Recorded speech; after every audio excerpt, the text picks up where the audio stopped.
വാക്കുകൾക്കിടയിലുള്ള അകലം കൂട്ടുക, വർത്തമാനത്തിന്റെ വേഗം കുറയ്ക്കുക, സംസാരത്തെ സ്വാധീനിക്കുന്ന സാഹിത്യത്തെ സമൂലം സംഹരിക്കുക, ഇതൊക്കെയാണ് കഴിഞ്ഞ കുറച്ച് നാളുകളായി പോങ്ങ പ്രേക്ഷകർ എനിക്ക് നൽകുന്ന നിർദ്ദേശം. വാസ്തവം പറഞ്ഞു കഴിഞ്ഞാൽ ഞാൻ നിങ്ങളെ ഇങ്ങനെ വേഗത്തിൽ സംസാരിച്ച് ഉപദ്രവിക്കണം, അതല്ലെങ്കിൽ കഠിന പദങ്ങളിലൂടെ കഷ്ടപ്പെടുത്തണമെന്ന് പറയുന്ന ആഗ്രഹം കൊണ്ടല്ല ഞാൻ ഇങ്ങനെ സംസാരിച്ചത്. സ്വാഭാവിക സംസാരം വശമില്ലാത്തത് കൊണ്ടുമല്ല. യഥാർത്ഥത്തിൽ ഇതിന്റെ പിന്നിൽ കുഞ്ഞു കുശാഗ്ര കൗശല ബുദ്ധി പ്രയോഗിക്കുന്നുണ്ടായിരുന്നു ഞാൻ. കാരണം ഒന്നാം പിണറായി സർക്കാരിന്റെ ഏതാണ്ട് അവസാന കാലത്താണ് പോങ്ങൻ ഈ ചാനൽ തുടങ്ങുകയും ഇങ്ങനെ ഒരു സംസാരത്തിൽ നിങ്ങളുടെ മുന്നിലേക്ക് വരികയും ചെയ്യുന്നത്. സ്വാഭാവികമായിട്ടും എന്റെ ഉള്ളിൽ കനത്ത അമർഷം, അതായത് പിണറായി വിജയന്റെ ആ ഒരു ഭരണ നിപുണതയുടെ ഊക്ക് താങ്ങാനാവാതെ അതിനോടുള്ള അമർഷം ഒരു പൗരൻ എന്ന നിലയിൽ എനിക്ക് പ്രകടിപ്പിക്കാൻ വാക്കുകളല്ലാതെ മറ്റു മാർഗമില്ലാത്തത് കൊണ്ട് ഞാൻ മുന്നുമിന്നും നോക്കാതെ ആ വാക്കുകൾ എടുത്തുകൊണ്ട് വിമർശന ബുദ്ധിയോടുകൂടി നാം ഓങ്ങുക, അതല്ലെങ്കിൽ സംസാരിച്ചുകൊണ്ടിരിക്കുകയാണ് ചെയ്തത്. സ്വാഭാവികമായിട്ടും എന്റെ ഉള്ളിൽ പുകയുന്ന അമർഷ. എന്താ ഇത്രമാത്രം അമർഷപ്പെടാനുള്ളത് പോകാന്ന് ചോദിക്കരുത്. കാരണം നിങ്ങളൊക്കെ, ഞാൻ നേരത്തെയും പറഞ്ഞിട്ടുള്ള കാര്യമാണ്, നിങ്ങൾ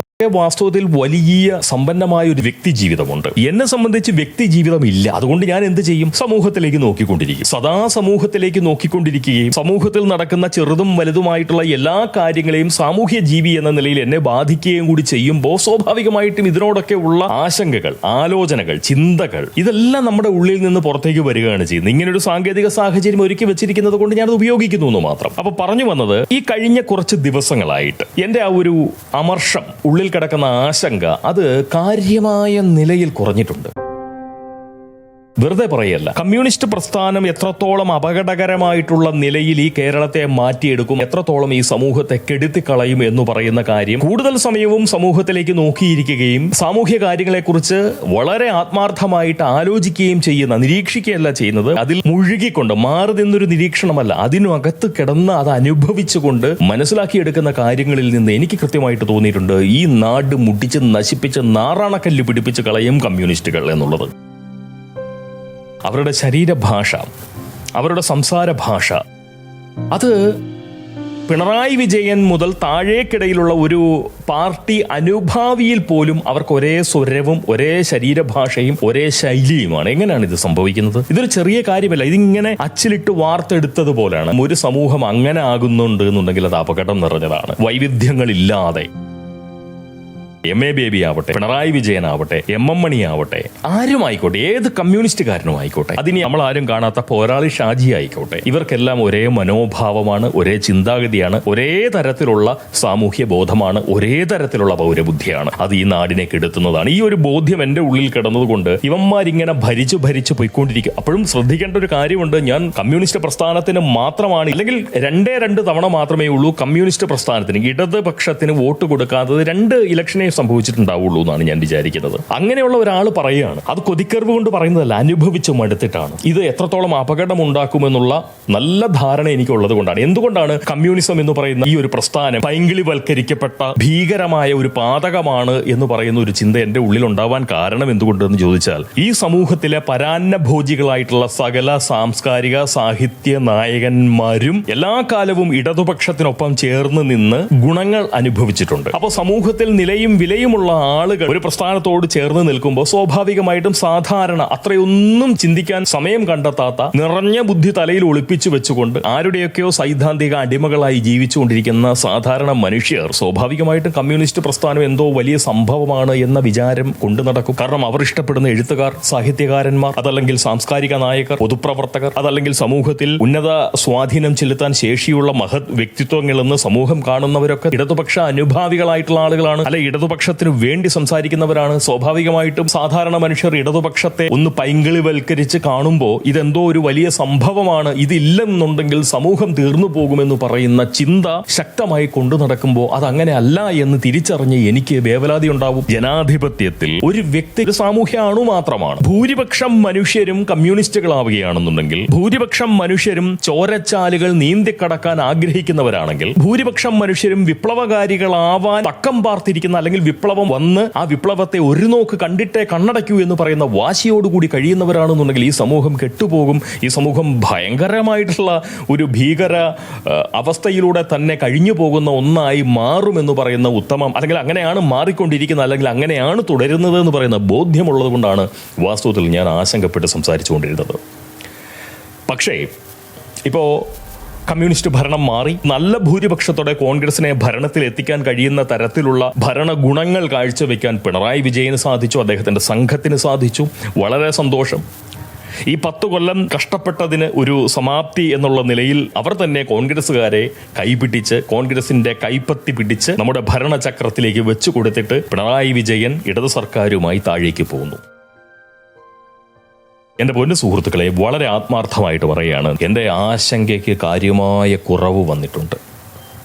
ഒരു മനുഷ്യൻ എന്ന നിലയിൽ കുറച്ച് മനസ്സമാധാനം എനിക്ക് കിട്ടിയിട്ടുണ്ട്. അപ്പോൾ സ്വാഭാവികമായിട്ടും തീവ്ര ചിന്താഗതിയുള്ള അങ്ങേയറ്റം വലതുപക്ഷത്ത് നിൽക്കുന്ന ഹൈന്ദവക്കൂറ് അപാരമായ നിലയിൽ ഉള്ളിൽ പേറുന്നവർ വിചാരിക്കുന്നുണ്ടാവും, ഇനി ഇത് മുസ്ലിം ലീഗല്ലേ ഭരിക്കാൻ പോകുന്നത്. വാസ്തവം പറഞ്ഞു കഴിഞ്ഞാൽ ഒരു കാര്യവും കൂടി എനിക്ക് പറയാനുണ്ട്. ഒരുപക്ഷെ നിങ്ങളിൽ പലർക്കും നീരസം തോന്നാനുള്ള സാധ്യതയുണ്ട് എന്ന് എനിക്കറിയാം. കാരണം എന്നെ കേൾക്കുന്നവരിൽ മഹാഭൂരിപക്ഷവും ഏത് മനോഭാവമുള്ളവരാണെന്നും അവരുടെ ഉള്ളിലുള്ള ആ ഒരു പക്ഷം ഏതാണെന്നും തിരിച്ചറിയുമ്പോൾ ആ പക്ഷത്തെ രസിപ്പിക്കുകയും ത്രസിപ്പിക്കുകയും ചെയ്യുന്ന സംസാരത്തിലൂടെ എനിക്ക് നേട്ടങ്ങൾ ഉണ്ടാക്കാൻ സാധിക്കുമെന്ന് അറിയാകുമ്പോൾ വളരെ ആത്മാർത്ഥമായിട്ട് ഞാൻ പറയുകയാണ്, വേണമെങ്കിൽ ഈ ഒരു സംസാരത്തെ വലിയ അബദ്ധമായിട്ട് കാണാം. പക്ഷെ അപ്പോഴും മനസ്സിലാക്കേണ്ടത് പോങ്ങന്മാർ സ്വാർത്ഥ നേട്ടത്തിന് വേണ്ടിയിട്ടല്ല സംസാരിക്കുന്നത്. മനസ്സിലുള്ളത് കളങ്കമില്ലാതെ പറയുക എന്നുള്ളതാണ്, പങ്കുവെക്കുക എന്നുള്ളതാണ്. കാരണം നമ്മുടെ ഈ ഒരു സാമൂഹ്യ നിർമ്മിതിയുടെ ഭാഗമാകാൻ ഒരു സാധാരണ മനുഷ്യനെ പ്രാപ്തനാക്കുന്നതാണ് നമ്മുടെ സാങ്കേതിക സൗകര്യങ്ങൾ എന്ന് പറയുന്നത്. ഈ ഡിജിറ്റൽ യുഗം അതിനുള്ളതാണ്. നമ്മളെ കൊണ്ട് കഴിയുന്ന വിധത്തിൽ നമ്മളുടെ ഒരു സംസാരത്തിലൂടെ ഓരോ മനുഷ്യരും അവരവരുടേതായിട്ടുള്ള സംഭാവനകൾ സാമൂഹ്യ നിർമ്മിതിക്കായി സമർപ്പിക്കണമെന്ന് പറയുന്ന ഒരു വിചാരം എന്റെ ഉള്ളിലുള്ളത് കൊണ്ടാണ് ഞാൻ എന്നാൽ കഴിയുന്ന വിധം ഉള്ളിലുള്ളതൊക്കെ ഇങ്ങനെ നിങ്ങളുടെ മുന്നിലേക്ക് സമർപ്പിക്കുന്നത്. ഇതൊരു ആശയമാണ്, ഒരു ചിന്തയാണ്. അത് തെറ്റാവാം, ശരിയാവാം, പക്ഷെ എന്റെ ഉള്ളിലുള്ളതാണ് പുറത്തേക്ക് വരുന്നത്. അതുകൊണ്ട് പറയുകയാണ്, എനിക്ക് അത്തരം ഒരു വേവലാതിയുമില്ല. കോൺഗ്രസ് മുക്ത ഭാരതം എന്ന് പറയുന്ന BJPയുടെ ആ ഒരു രാഷ്ട്രീയ ലക്ഷ്യം എന്ന് പറയുന്നതിനോട് അത്ര കണ്ട് യോജിപ്പുള്ള ഒരാളല്ല ഞാൻ. ദേശീയ തലത്തിൽ BJP ഭരണത്തിൽ ഇരിക്കുന്നതാണ് രാജ്യം എന്ന നിലയിൽ ഈ നാടിന് വളരെ ഗുണം ചെയ്യുന്നത്.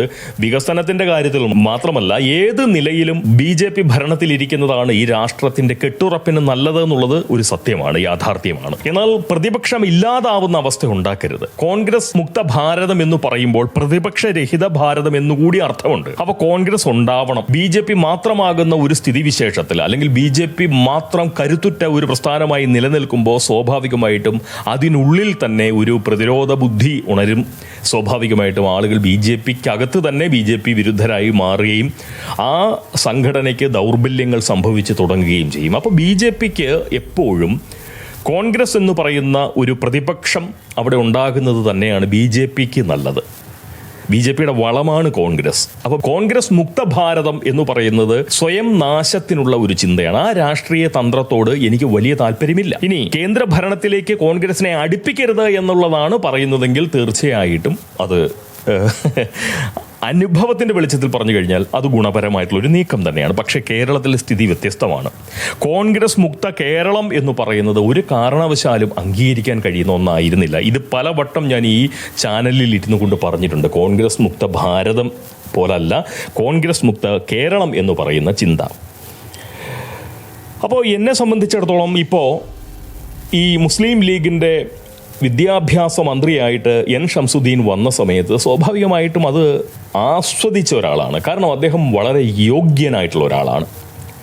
അദ്ദേഹത്തിൻ്റെ പേര് നോക്കിയിട്ട് അതിനകത്തൊരു മതമുണ്ട്, അല്ലെങ്കിൽ അദ്ദേഹത്തിൻ്റെ രാഷ്ട്രീയ മുസ്ലിം ലീഗിൻ്റെ ഭാഗമായിട്ടാണല്ലോ അദ്ദേഹം വന്നത്. ഇനി മുസ്ലിങ്ങൾക്ക് മാത്രം വിദ്യാഭ്യാസം നൽകുകയും ഹൈന്ദവരെയും ക്രൈസ്തവരെയും മുഴുവൻ അക്ഷരാഭ്യാസമില്ലാത്തവരാക്കി മാറ്റും എന്ന് പറയുന്ന ചിന്തയൊന്നും എനിക്കില്ല.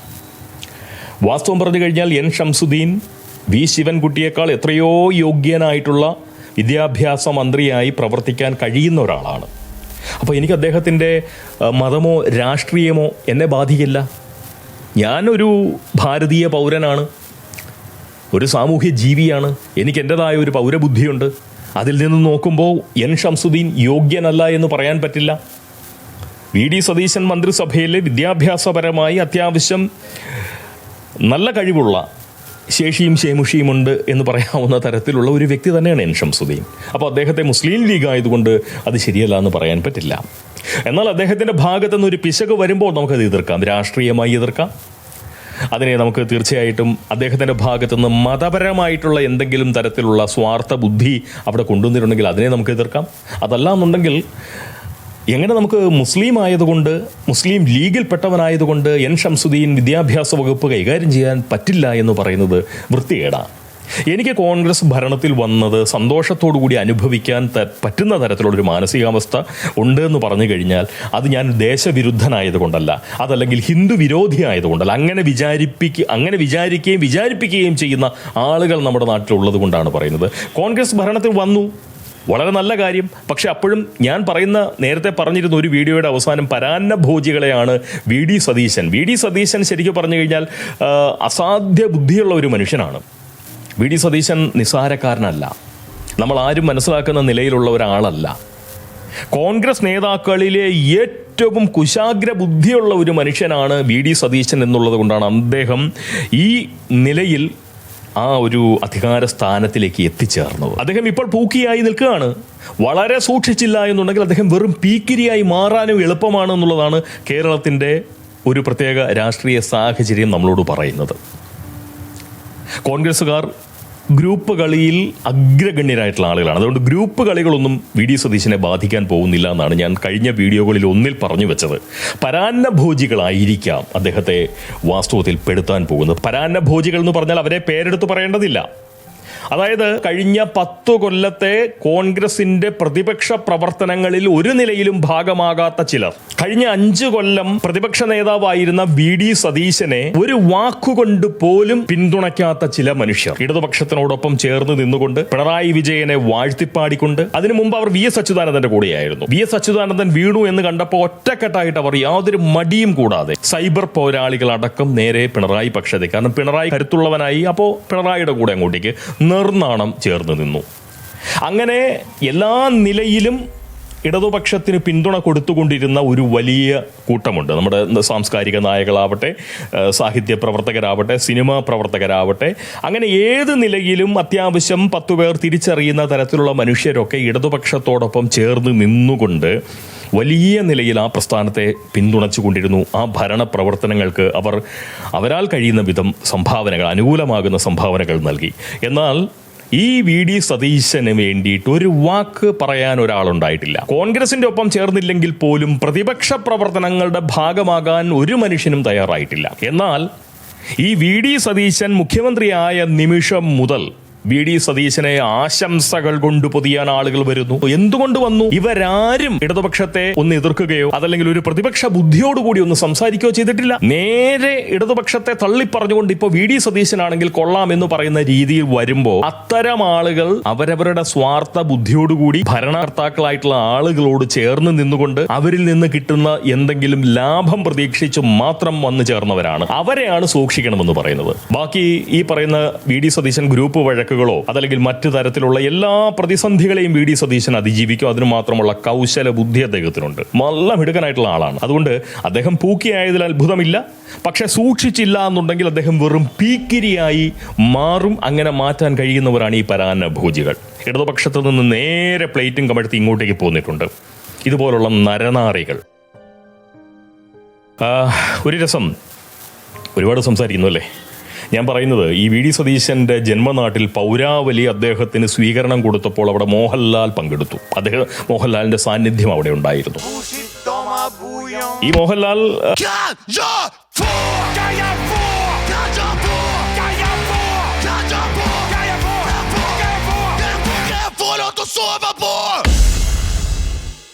I'll always open your door. I'll always make time for you. Always, always, always for you.